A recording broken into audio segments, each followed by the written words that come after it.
Disclaimer. This video's information is being provided for informational, educational, and general interest purposes only.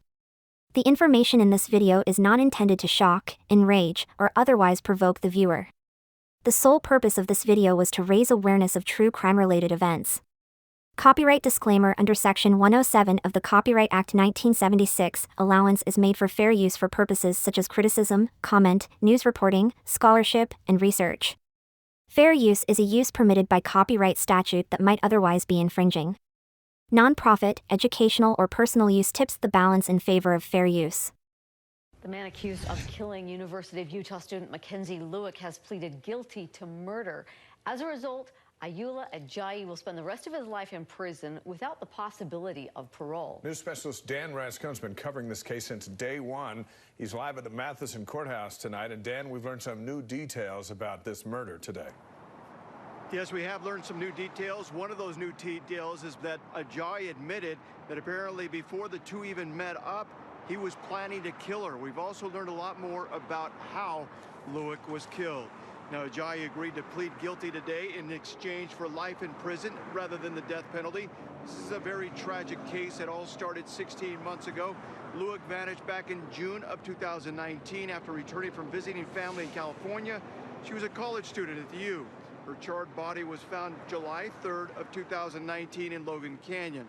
We learned in court today that the two actually met in 2018 on the website Seeking Arrangements.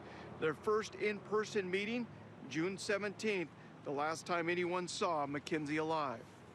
Mr. Ajay tied Ms. Lueck up with her hands behind her back and placed his hands around her neck to choke her. Mr. Ajay did not stop, but moved Ms. Lueck onto her stomach and used a belt to continue choking. We learned in court that Lueck's family was aware of what would be happening today, and they agreed to this plea deal. But the big question here again, why? What was the motive behind this murder? That's something we may never learn. The formal sentencing is scheduled to take place October 23rd, but again, life in prison without parole. Back to you guys in the studio. Some closure for the family at this point. Dan, thank you. The man accused of killing Mackenzie Lueck is facing new charges in a new case. Ayoola Ajay is accused of kidnapping and sexually assaulting a woman in 2018. ABC4's Jason Wynn joins us in downtown Salt Lake City. And Jason, you've been looking into this. What do we know about this new case? Emily, it was all through a dating app, according to court documents. And Emily, I should tell you that victim advocates say that more people are coming out talking about their sexual assault stories because there is a support system put into place. Salt Lake County District Attorney Sim Gill says 31-year-old Ayoola Ajay sexually assaulted another woman in March of 2018. A court document states Ajay invited the woman over for dinner. After the two ate while watching TV, the woman alleges Ajay sexually assaulted her, causing significant pain. Whether we're talking about this case or any case, whenever you're a victim of any crime, and especially if you're a victim of sexual trauma or domestic violence, I would really urge all victims to come forward. Here are the facts. According to the state, sexual violence affects 1 in 3 women at some point in their lives, and 1 in 8 women will experience rape. Since the Me Too movement, victim advocates say women feel empowered to come forward. There's a whole host of reasons, good reasons why victims may never come forward. One is stigma, one is shame, one is a sense of isolation, and we have to do a better job to communicate to victims that they're not alone in this matter. The district attorney says this victim came forward after the high-profile Mackenzie Lueck case opened. He wouldn't say if there are any more victims the office is talking to. Everybody's committed, and we wanted to see justice be done, but we also want to do a very thorough job and a deliberate job of all the evidence that we have. Just last week, Ajay was charged with 19 counts of child porn. He hasn't entered a plea to either of the new charges. The district attorney says all 3 cases will be tried separately.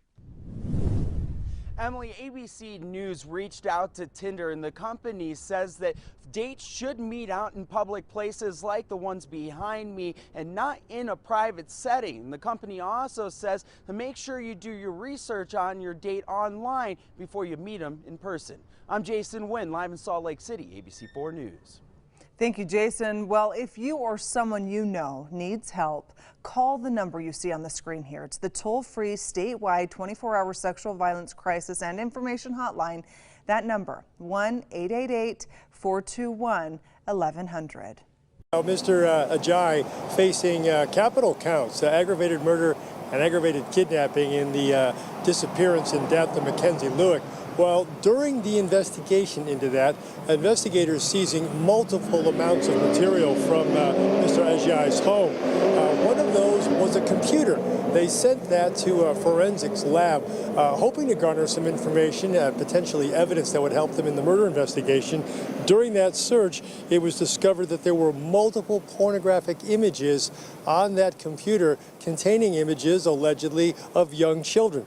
Now, back to the Lueck case, most folks by now may remember she disappeared in mid-June of last year and wasn't found until more than 2 weeks later. Her remains were found up in Logan Canyon. Mr. Ajay was arrested. Police did a thorough search of his home, not only for that physical evidence inside, but in back they found a burn pit, and they deduced and alleged that he not only murdered Miss Lueck, but then burned her remains, partially burned her remains in his backyard, and then took what he couldn't burn up into Logan Canyon. So he is basically in a lot of trouble. He has these charges to deal with today. The official charging here is scheduled for 9 a.m. here in court. And then later in the month, he's scheduled for a 3-day preliminary hearing on the aggravated murder and kidnapping counts. Right now, we're live in Salt Lake City. Scott McCain, Fox 13 News, Utah. Thank you, Dan. The man charged with killing Mackenzie Lueck, then burning and burying her body, appears in court, or supposed to appear in court for the first time. 3 of Lueck's friends were in the courtroom this morning, but Ayoola Ajay wasn't. ABC4's Rick Aaron tells us about the initial hearing and how it unfolded. 31-year-old Ayoola Ajay did not have much to say during his initial court appearance. In fact, he uttered only 3 words during a video appearance from the Salt Lake County Jail. Good morning, Mr. Ajay. Good morning, sir. Ajay then stood emotionless as he listened to the 4 charges against him: aggravated murder, aggravated kidnapping, obstruction of justice, and desecration of a human body. The entire process took just 1 minute and 5 seconds, and even though Ajay wasn't physically there, it was difficult for 3 of Mackenzie's friends to see him. We just immediately lost our breath. I think we were holding hands and just... I refuse to say this person's name. This is probably the last time that I'll give him any sort of attention, because I think he doesn't deserve any attention. Those friends say they have questions that may never be answered, even during a trial. Yeah, why Kenzie? What did she do to deserve this? Why burn half of her body? I think we're all still in extreme shock. Even right now, I feel like I can call her and text her and she'll answer. I mean, we didn't get to say goodbye to our friend. This person stole our friend from us. So I don't know if we'll ever have closures. No matter what happens with this case, any answer that we get will never justify this in our opinion. And we have to move on, but right now we just want to make sure that Kenzie gets the justice that she deserves. Mr. Ajay's next court appearance is scheduled in 2 weeks on Monday, July 29th at 2 o'clock in the afternoon in front of Judge Richard McKelvey. Reporting in downtown Salt Lake City, Rick Aaron, ABC4 News.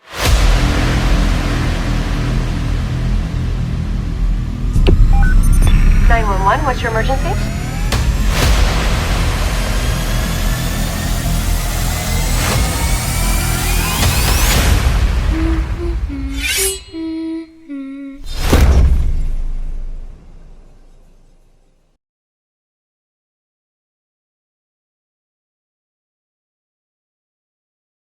Mackenzie Lueck landed at Salt Lake City International Airport early on June 17, 2019, after traveling from California. A Lyft driver picked her up and drove her to Hatch Park, where she had made plans to meet Ajay. Lueck met Ajay on a dating site in 2018, according to Ajay's defense lawyer. Ajay and Lueck decided to get together after she got back from California in Utah. Lueck was dropped off at around 3 in the morning after telling the driver she was meeting a friend. In order to avoid recording her presence in his house, Ajay had turned off the video of his home security system and planned to kill Lueck before he picked her up.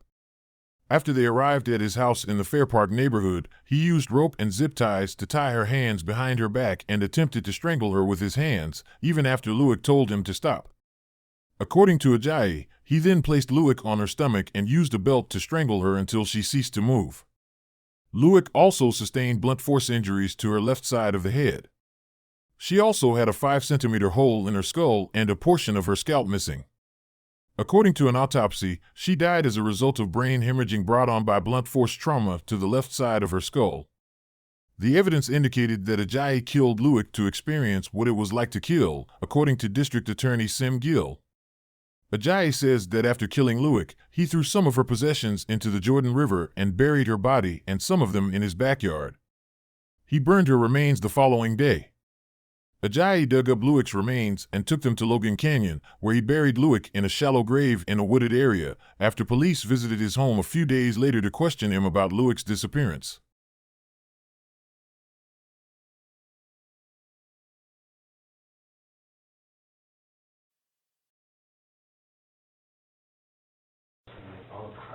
I thought yours was for ladies. So, I have security camera in front of the house, and then I have one inside the house. So I go through the old video camera. Actually, so that's my baby mama. She was with me on that day. Okay. So according to the video, she was with me. So we were gone, and that was June 16th. Okay.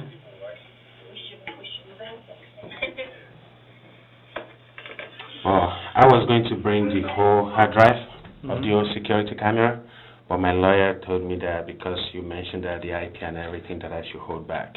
Okay. And she asked me to be careful what I share with you, because she said it doesn't make sense for my IP to be showing. Okay. Well, let me just go through this. You called me afterwards and you showed me some screenshots of your phone, right? Yes. You're here. You said you wanted to come down and show us some stuff and everything. Yes. Okay, so we didn't call you down here. You're not under arrest. You're not being detained. You can leave anytime you want to, okay? It just doesn't make sense. I want to get to the root of it, sure. too. Yeah. Because when you said my IP is showing, right. That means something is wrong. Okay, so you're still willing to talk to us and show us the things, right? I only want to share two things with you. Okay. So that is that seeking arrangement. So if you see, some of them are even in Seattle.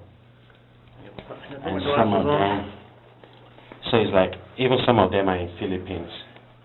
So I have PTSD and anxiety. I just need to talk to someone whenever I'm alone and I'm freaking out. So this is the seeking arrangement website? Yes.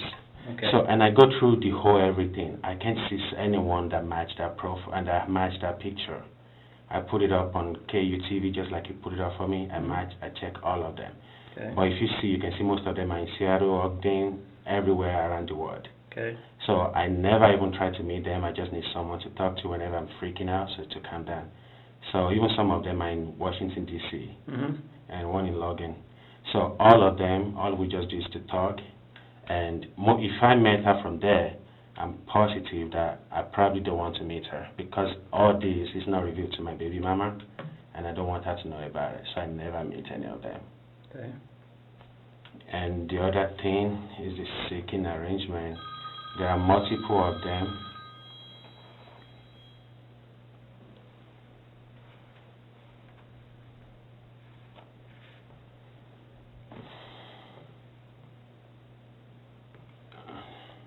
So when you joined that site, do they give you a different phone number for that site? No. People normally put a number there to share with people. So I think that's how on my profile, I just put my phone number there. What phone number did you put down? That 435. And you can see that's high message. So that means she's using iPhone and I'm using iPhone. So she just texted your number? Yeah. This isn't over the app? Yeah. I don't know. But on the profile, you can put whatever you want there.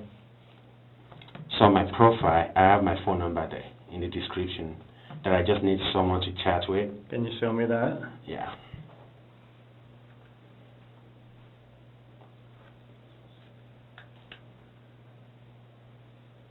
doesn't show the profile. Let's see. So help me log into the web. Does it show you like a registration? Like when you register, it'll tell you, like they assign you an ID number or anything like that? You choose, and people change it a lot. Mm-hmm. And some people just put their phone number as the username. And so that, because you have to pay for the site to actually use it, so some people don't want to pay, so they just put their phone number as the username. So instead of me reaching out to people and paying for it, I just put my phone number there in the description, so I don't have to pay for it, because it's like $100 a month. Okay, but when you register for that site, like if you register for Facebook, yes, you have to put down an email address, that type of stuff. Yes. So did they require the same thing? Yes, but that doesn't mean it's a real number. They never verified it. So most people, like, there's a lot of scam people there. Sure. Even most of them don't even share their personal information. And if I don't know how if she is on it, because I'm just guessing, because when I said seeking arrangement, she liked it. So I'm pretty sure she's on it too. But if she's on it, I don't think she will share her personal information. But I don't know. Some people share it anyway.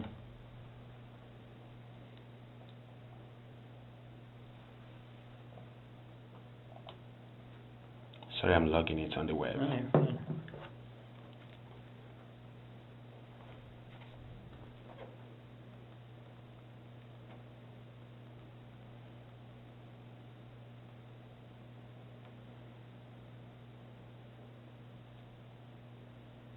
So why is homicide reaching out? Why not like? We do missing persons as well. Okay. It's not just homicide, we do missing people too. Because that's scary. Homicide is looking for someone. That's why I was freaking out and I started logging into everything. I even downloaded the whole security camera. And I was going to bring it here just to prove that I was under the camera the whole time. Yeah, I have a security camera in my living room.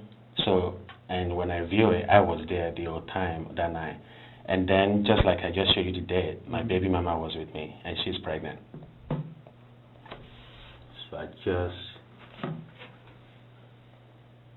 So that's my phone number. I just need someone to talk to. So when I put it right there, people just started messaging you. And then they will tell you like, hey, we are willing to talk to you and listen to you, but this is what we will charge you. So all I just need there. But through this app, can you call someone through the app? Yes, you can put your phone number there and call someone. So most people that How would you do that? So I don't put it there. You see how it says attentive seeking? That's what I put there. But normally when you view other people's phone number, it will show verified. So right now I'm not verification. You can see all those options is grayed out. So I didn't verify any of it. But that's the message in the last icon. That's messaging. This one that looks like a person that's to call. So you can actually call someone from there.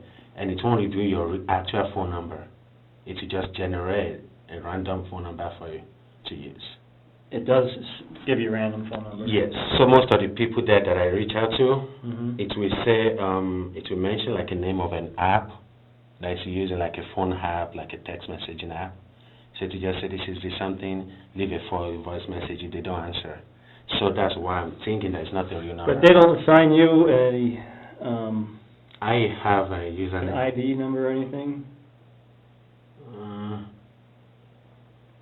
So, yeah, they don't. I think I closed my own username. That's why it's asking me to choose a username. So I haven't used it in a while. The last messages that I sent was like 2 months ago. You can see send upgrade to read. I haven't used it in a while. Because once I know that I'm going to be a dad, so I just thought I should stay off everything. Right. But so the top one, that's the most recent one. So I message her. And then most of them, most of my messages are 2 months ago. So, but now most of them don't reach out back, so they are just reaching out back, but I haven't used it in a while. So that's why it won't let me read the message until I pay. Right. So what I'm getting, once you join, like if you join Facebook, say your name is Bob Bingo, it'll give you an ID number after that. No, this one asks you to choose. So once you upgrade and people want to reach out to you, it will ask you to choose what username you want to use. Right. You by yourself. Right, but you'll choose the name, but that app or like Facebook will assign you a number. No, this one doesn't. It doesn't. I've never used it on the web. What I can do, I can check it on my computer and see if it's assigned it. Okay. But I've never used it on the computer. I use it on the app because my baby mama used my computer, so I kind of put it on the app. And she's always with me most of the time. Only when she's not with me that I use this app. Okay. So you're still saying that that's the only messages you got from her, right? That I can remember. So, but for her to just send me a question mark, so there's a possibility that I've talked to her in the past. So, like, if I show you some of the messages, you will see that some people I reached out to them like 2 years ago, and then they just randomly just message me. So there's a possibility that if I go back 2 years, I can reach out to my phone plan and then go back to like 2 years ago and that's when I signed up. And see all these dates right here, the 17th, all these dates and times, the 16th when I told you, and when you told me it's 6:12, all these messages are messaging her phone from your Wi-Fi, from your IP. Really? That's why we're coming to talk to you. We didn't just pick you out from a phone book, you know. Yeah, that's why I was freaking out. I started logging into everything. It's like, I need to start gathering information. I even called my lawyer already. I'm like, I don't know what's going on. And I even download the whole video camera that showed me in the living room all the night. The only thing that you will just see there's me just freaking out, just walking around in a circle. Because that's when I need to talk to someone just to calm down. Okay. You downloaded that? On the video? On that. You said you downloaded. Yes. And I was from the 17th, between 1 a.m. and 3 a.m.? Yes, so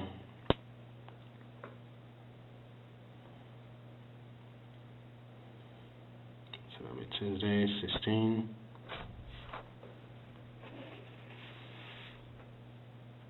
Do you have a camera inside your house? Yes. Okay.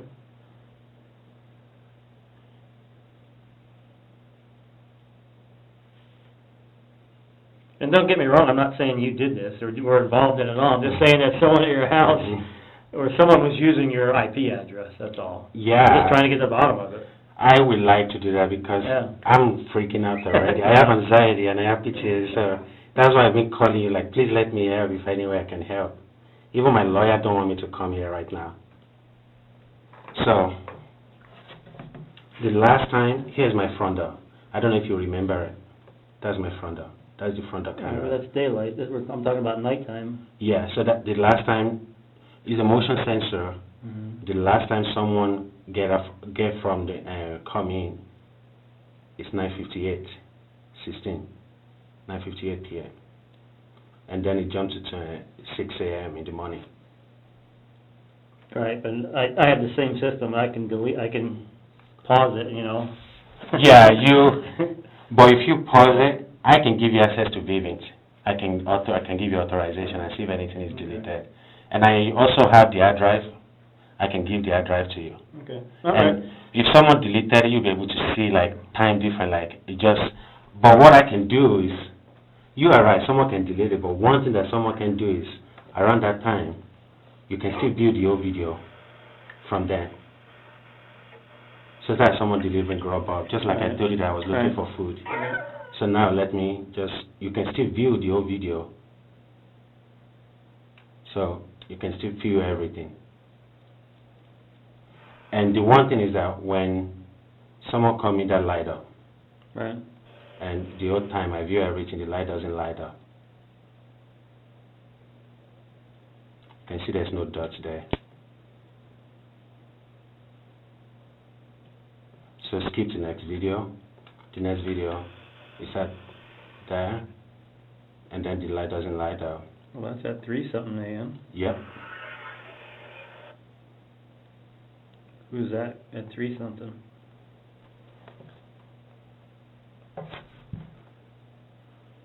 It's loaded, 1 second.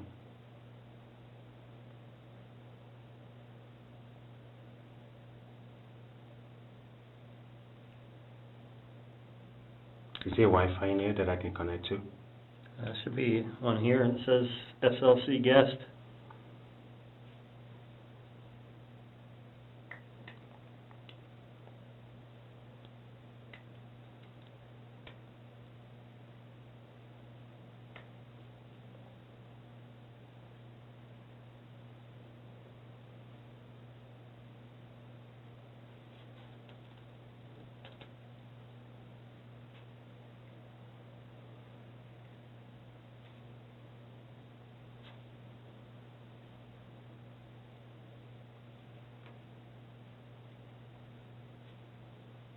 Still connecting.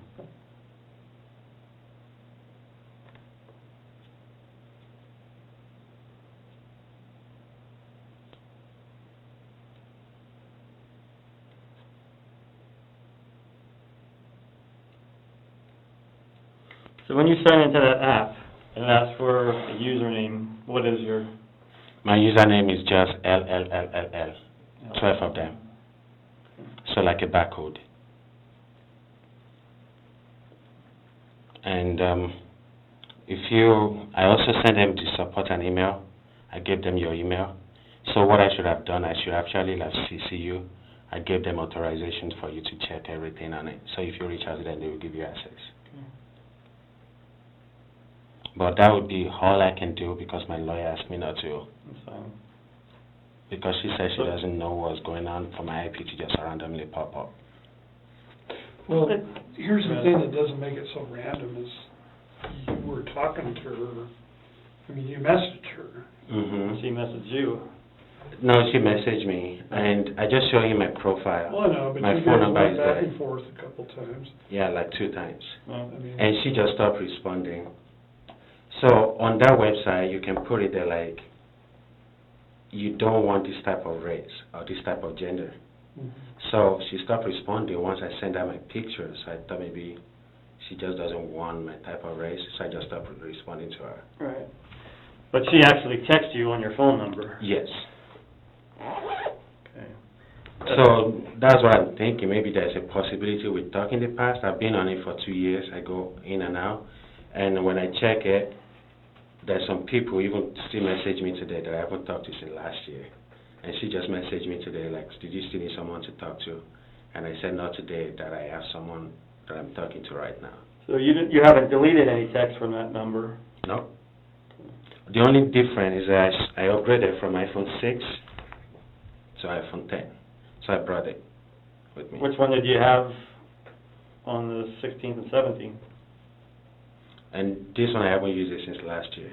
Even right now it's not even charged because I haven't used it since last year. So earlier you said we could take your phone and download it. Are you still willing to do that or no? I just need to call my lawyer and see if it's okay. Because I want to help as much as I can. Sure. But she's saying that some police just want to pin it on someone that they can pin it on me. But I have the hard drive in my car. I downloaded the old hard drive that have the old security camera. I even downloaded the whole text and all my text messages from my phone provider. I brought everything with me. But on my way here, she was like, you are going to shoot yourself in the foot. Well, as I said before, you're not, under arrest. You're free to go at any time you want. But all we're trying to do is find out why or who was using your IP to talk to this female, Okay. Mackenzie. So. Yeah, so on Airbnb. But if you need to talk to your lawyer, I mean, that's up to you. I just don't want to be a suspect and then be helping you to get myself arrested. Oh, it's understandable. So if I'm not a suspect, but I don't know, please don't tell me if I am, because that will kind of jeopardize the case. I'm just saying what my lawyer tell me. No, that's So fine. she just said if you are a suspect and you are helping them, you are just going to shoot yourself in the foot. But one thing, I don't know, you say you use the same security. They brought like a router, like their own router. When Right, they install the I'm security. talking about your phone and the apps on it. I'm not going, your video system at your house, I mean, it's important, but not right now. Okay. I'm talking about, we take your phone, we hook it up to a machine, and we download the contents of your phone.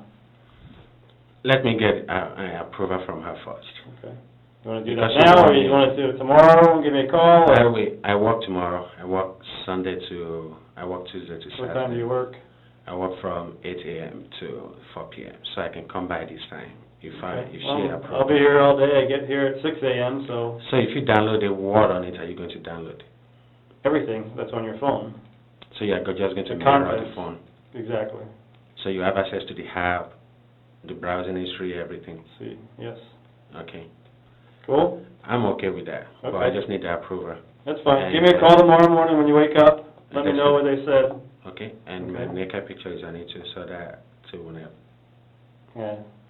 I'm used to that stuff, so. And I'm willing, if you have anything that you need from me, I'm willing to give it to you. You know, AJ, the only reason, you know, you can understand if this was your sister or something, or your mom, we'd be working just as hard to find her for you, okay? This family is in the same, in that same boat. We just want to do everything we can, and just because you've chatted with her, you've texted back and forth twice, or however many times, and it's bouncing off your IP address, you know, we just want to cross every avenue, make sure that people aren't involved, people who are staying with you, people might be parked outside your house using your Wi-Fi. We just want to make sure. Okay. Okay, so talk to your attorney. You got my number. Give me a call in the morning. And another thing is that when people come to my house, my phone is not locked. So that one is also part of it. But on that day, the only person that comes to my house is my baby mama, and she never touched my phone without me because we are not dating anymore. So, and just like I showed you, she came over at 9 p.m. Right. and she stayed till late. Okay. All right, yeah. Give me a holler in the morning, and we'll go from there, all right? If I bring my phone along, will it take so I can plan on... You bring the phone? If I come back and I bring my phone, actually, my lawyer's calling me back. She wants to make sure I didn't pay anything.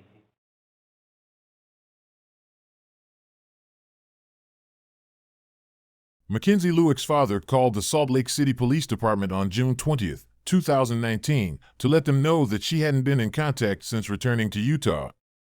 Ayoola Ajay, a man from Salt Lake City, was taken into custody on June 28th and charged with Lueck's kidnapping, aggravated murder, and desecration of her body. Investigators discovered that Lueck and Ajay had texted multiple times in the early hours of June 17, 2019, with Lueck sending him his final message at 2:58 a.m. At 2:59 a.m., Lueck and Ajay were both in the park according to cell phone data.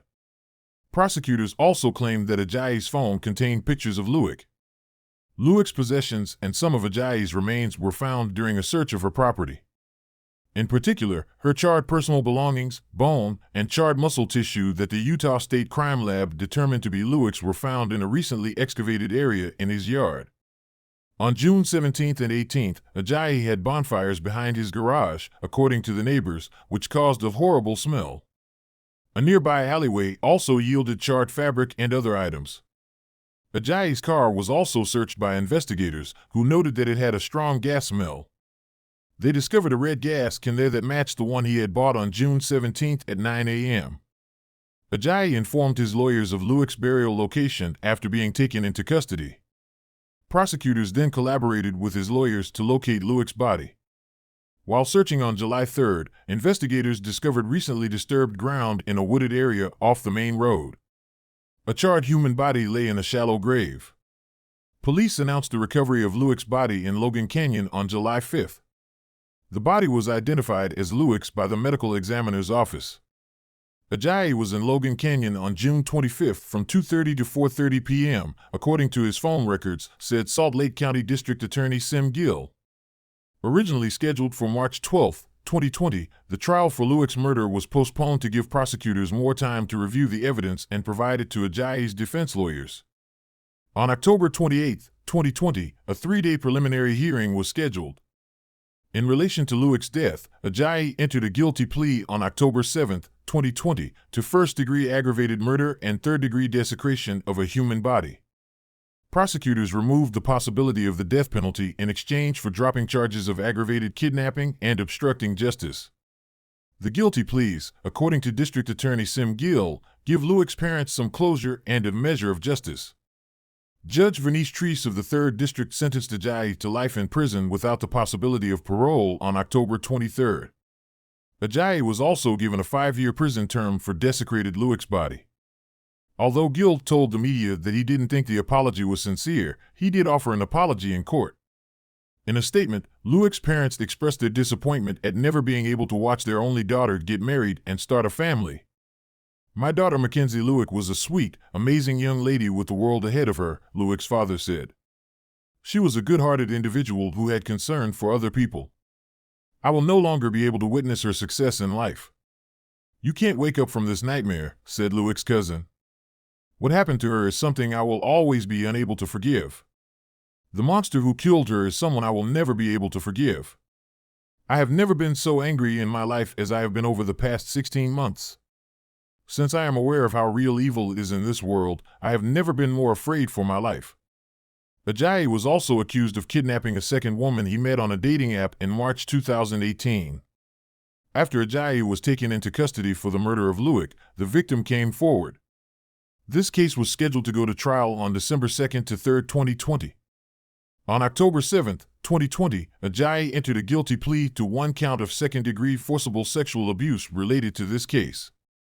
Later, he received a prison sentence ranging from 1 to 15 years for the offense. Ajay was also accused of 19 counts of child sex exploitation. Police also claimed that they discovered numerous pornographic photos of children on his computer as they investigated Luik's death on July 2nd, which led to these charges in August 2019. According to reports, the images showed kids ranging in age from 4 to 8. On October 1, 2020, a preliminary hearing pertaining to these charges was planned. On October 1, 2020, Ajay entered a not guilty plea to the charges. Later, the charges of pornography were dropped. If you enjoyed this video, please subscribe, give this video a thumbs up, and press the notification bell. Additionally, you can view our playlists and most recent videos. Thank you for watching.